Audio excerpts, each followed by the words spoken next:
Well, it definitely is March, so that means severe weather is a possibility. We get more of it as we go in April and May, but sometimes we can get some, and that's what we're going to see tomorrow. It's a very strong system, a lot of moisture with this anomalous amount of moisture that's going to be coming with it too.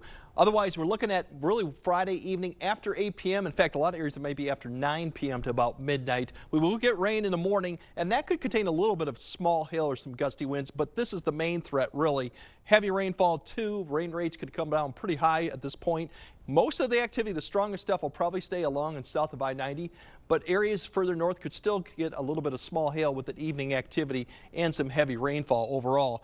That is tomorrow's actually flipped ahead with day 3, so ignore that. If we got a little closer view of it too right here, you can see really the case is still for the southern portions of our area, those counties that have the greatest risk for the severe potential too. Now, between that, I've outlined it 2 areas. One to the north, that is more where we could see a changeover of snow through Saturday morning. Not expecting accumulation, but I think you will see some snow for Eau Claire north of Rusk County. And this area down here is more highlighted where I'm a little bit more concerned.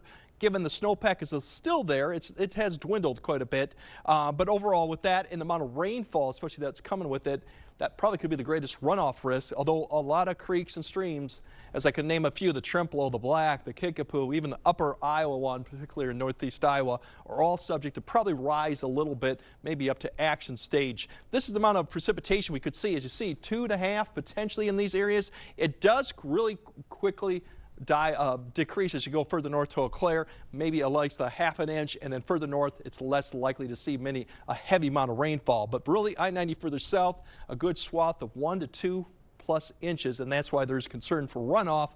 That's why you'll have some creeks rising throughout the night tomorrow all the way through the weekend. Now temperatures overnight still 40s, upper 30s, still quite mild for this time of year. Mid-30s you go further north, but cloud cover will be increased. Rain doesn't really hit until we get. Now tomorrow's highest temperatures really depends on where this warm front sits. You can see upper 40s to the north to potentially mid-60s further to south to Prairie du Chien. So that warm front's going to be sitting there, so quite a spread of temperatures across the area.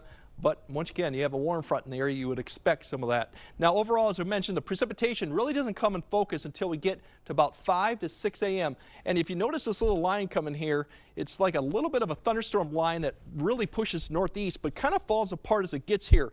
But when you see this kind of indication like that, you might see a little bit of gusty winds initially as the precipitation starts. But overall, this is what we're expecting for the morning commute. You see a lot of rainfall, potentially moderate rainfall coming through the area. But most of this is south of Black River Falls or south of Eau Claire. They will see some precipitation, but likely not a lot until we get later in the afternoon. And even then, the afternoon time frame is a fairly quiet period. There will be a few showers here and there, but not much is going on until we get to really the evening hour. And that's where we see this line come right through here. Embedded thunderstorms too with that line, gusty winds, damaging winds, and hail.